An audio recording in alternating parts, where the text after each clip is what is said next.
2 Samuel, chapitre 1. David apprend la mort de Saül.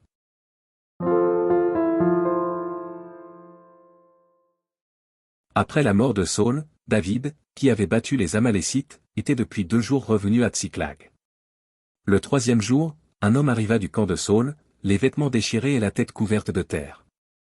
Lorsqu'il fut en présence de David, il se jeta par terre et se prosterna. David lui dit, « D'où viens-tu » Et il lui répondit, « Je me suis sauvé du camp d'Israël. » David lui dit, « Que s'est-il passé ?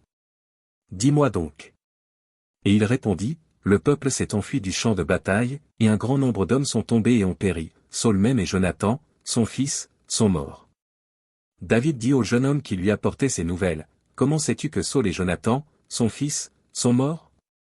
Et le jeune homme qui lui apportait ces nouvelles répondit, « Je me trouvais sur la montagne de Giboa, et voici, Saül s'appuyait sur sa lance, et voici, les chars et les cavaliers étaient près de l'atteindre. S'étant retourné, il m'aperçut et m'appela. Je dis, me voici. Et il me dit, qui es-tu? Je lui répondis, je suis Amalécite.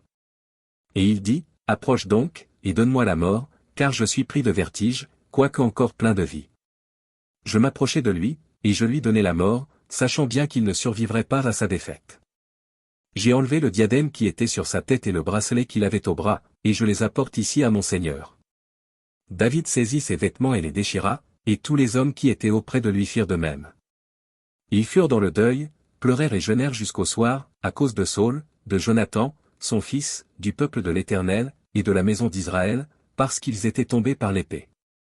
David dit au jeune homme qui lui avait apporté ces nouvelles, « D'où es-tu » Et il répondit, « Je suis le fils d'un étranger, d'un Amalécite. » David lui dit, « Comment n'as-tu pas craint de porter la main sur loin de l'Éternel et de lui donner la mort » Et David appela l'un de ses gens, et dit, « Approche, et tue-le. » Cet homme frappa l'Amalécite, qui mourut.